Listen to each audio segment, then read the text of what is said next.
안녕하세요. 잡시광입니다. 트럼프 전 대통령의 미국 우선주의가 바이든 행정부에도 지속되면서 전 세계 주요 기업들이 미 행정부의 입법 및 수출 통제에 촉각을 곤두세우고 있습니다.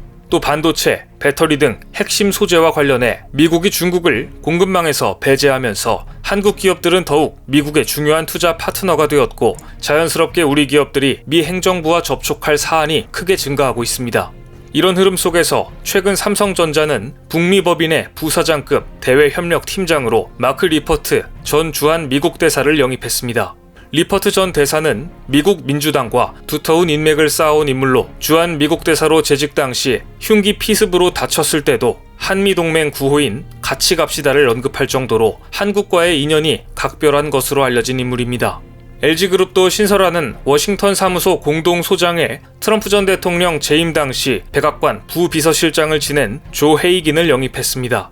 헤이긴 소장은 공화당 소속 4명의 대통령이 재임하던 총 15년간 백악관에서 근무한 최고의 의전 전문가로 꼽히는 인물입니다.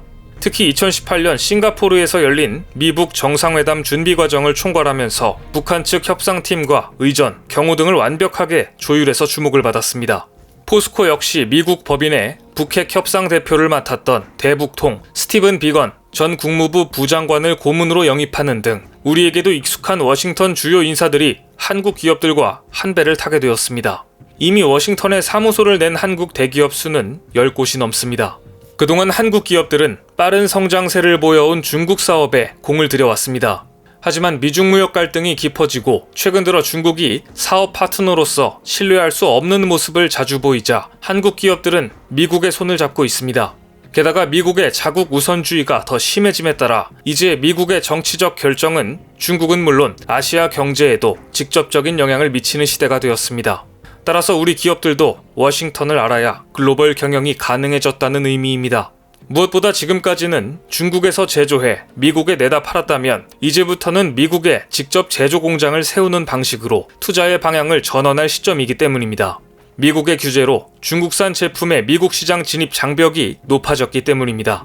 코로나19로 공급망이 지연되자 전 세계적인 차량용 반도체 공급 부족이 발생했고, 자동차 공장들이 반도체가 없어서 멈추자 바이든 행정부는 삼성을 비롯한 반도체 기업들을 워싱턴으로 불러 재고 현황을 요구했습니다. 특히 바이든 행정부는 트럼프의 표밭이 된 미국 중서부 러스트벨트의 표심을 잡기 위해 보수가 좋은 노조 일자리를 많이 만들겠다고 약속했기 때문에 외국 기업들의 적극적인 투자가 절실했던 때였습니다. 미국은 삼성, SK 등 반도체 기업들이 미국에 직접 제조 공장을 짓도록 적극적으로 유도하기 시작했고, 이런 돌발 변수를 경험한 한국 기업들은 그 어느 때보다 워싱턴 정가도 알고 한국도 잘 아는 인물들이 필요했던 것입니다. 그런데 최근 러시아가 우크라이나를 침공하면서 원재료의 상당 부분을 이들 나라에서 들여오는 반도체 업계에 위기감이 커지고 있습니다. 미국이 우크라이나 사태에 민감하게 반응하는 이유 중 하나는 러시아의 영향력 확대를 저지하려는 이유도 있지만 우크라이나에서 생산되는 희귀가스들 때문이기도 합니다. 이 가스는 반도체 필수 원자재 중 하나인데요. 삼성전자 등 국내 기업들도 반도체 생산 공정에 필수적인 희귀가스를 러시아와 우크라이나에서 수입하고 있습니다. 만일 전쟁이 장기화되면 원자재 수급에 어려움을 겪어 생산 차질을 빚을 수 있다는 우려가 나오는 것도 사실입니다. 실리콘 웨이퍼에 미세 회로를 새기는 반도체 노광 공정에 사용되는 네온의 경우 러시아와 우크라이나를 합쳐 이 지역의 비중이 28.3%에 달합니다. 최근에는 우크라이나에서만 전체의 절반이 넘는 52.5%의 네온을 수입하기도 했습니다. 반도체 식각 공정에 활용되는 크립톤의 경우 러시아와 우크라이나 지역에 대한 의존도가 더 높습니다.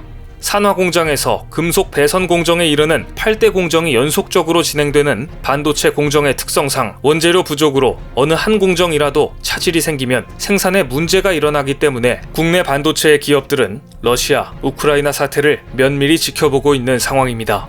실제로 2014년 러시아가 크림반도를 합병했을 당시 네온 가격은 10배 이상 치솟았습니다. 우크라이나가 전 세계 네온의 70% 이상을 생산하고 있기 때문입니다. 그만큼 이 지역은 원자재 시장에서 중요한 위치를 차지하는 지역입니다. 미국 입장에서는 경제와 산업을 위해 한국의 안정적인 반도체 공급이 절실합니다. 그런데 2014년과 지금은 한국 기업들의 위상과 대비가 상당히 달라졌습니다. 한국 반도체 업계는 그때만큼 불안하지는 않습니다. SK 하이닉스는 물량을 많이 확보해놨다. 나름대로 잘 준비하고 있어서 너무 크게 걱정하지 않아도 될 것 같다. 라고 밝혔을 정도로 대비를 하고 있었습니다. 2019년 일본의 반도체 소재 수출 규제와 글로벌 공급망 차질 등을 계기로 한국 반도체 업계가 원자재 공급망 다변화를 추진해온 만큼 당장 우크라이나 사태로 인한 영향은 제한적일 것이라는 전망도 나오고 있습니다. 일본의 수출 규제가 오히려 지금은 예방접종이 된 것입니다. 그런데 이 와중에 일본은 눈치 없이 또다시 반도체를 볼모로 내세웠습니다. 일본 요미우리 신문은 러시아의 군사, 경제적 타격을 주기 위해 반도체 관련 핵심 제품의 수출 규제를 검토 중이라고 보도했습니다. 현재 일본은 반도체나 관련 제품이 러시아에 수출되는 양은 적습니다. 하지만 일본이 수출을 규제하면 러시아가 이 부품을 중국으로부터 대체 조달하기 어려워집니다. 따라서 대만에 압력을 가하는 중국에게 힘을 쓰면 안 된다라는 신호를 보내는 것으로 해석하고 있습니다. 결국 일본의 관심사는 최근 반도체 동맹으로 밀착 관계를 맺고 있는 대만입니다. 글로벌 반도체 공급망 악화는 미국이 지금 바라는 바는 아닙니다. 전 세계 반도체 시장이 얼어붙고 공급망이 더 악화된다면 인플레이션 압박이 심각한 미국의 입장에서는 반가운 상황이 아니기 때문입니다. 미래 먹거리를 선점하기 위한 기업들의 경주는 이미 시작됐습니다. 특히 차량용 반도체 부족이 심각해지면서 반도체 위탁 생산에 경쟁력이 있는 기업들의 투자가 두드러집니다. 대만 TSMC도 28나노에 대한 대대적인 투자를 집행했고 2024년 가동을 목표로 일본 구마모토현에 반도체 공장을 지을 계획입니다. 이 공장에는 소니그룹은 물론 도요타 자동차가 투자를 하기로 해 업계의 주목을 받았습니다. 일본은 최근 대만에 급격히 밀착하며 TSMC의 반도체를 어떻게든 일본 기업들에게 안정적으로 공급하려 하고 있습니다. 한편 삼성전자는 미국 시장에 더욱 적극적으로 진출하고 있습니다. 2024년 완공을 목표로 텍사스주 테일러시에 20조 원을 들여 반도체 공장을 지을 계획이고 이미 미국 테슬라에 자율주행 칩을 납품하고 있습니다. 앞으로 개발될 차세대 FSD 칩도 테슬라 최신 모델에 탑재될 가능성이 높습니다. 삼성전자는 세계 1위인 메모리 반도체 생산 역량을 바탕으로 차량용 반도체 개발에 힘을 싣는 모습입니다. 이렇게 지금 글로벌 반도체 시장은 한국과 미국의 동맹, 대만과 일본의 동맹 구도가 형성되고 있습니다. 자동차 산업이 핵심 중 핵심인 산업인 미국의 입장에서는 대만과 일본의 반도체 동맹이 불편할 수밖에 없는데요. 미국의 반도체 동맹에 적극 동참하고 있는 한국과 대만과 밀착 중인 일본, 과연 어떤 나라가 앞으로 웃게 될지 관심 있게 지켜봐야 할 것 같습니다. 오늘 준비한 소식은 여기까지입니다. 댓글을 통한 여러분들의 많은 의견 기다리겠습니다. 많은 분들의 생각이 모였을 때 진정 가치 있는 지식이 완성될 것입니다. 시청해주셔서 감사합니다.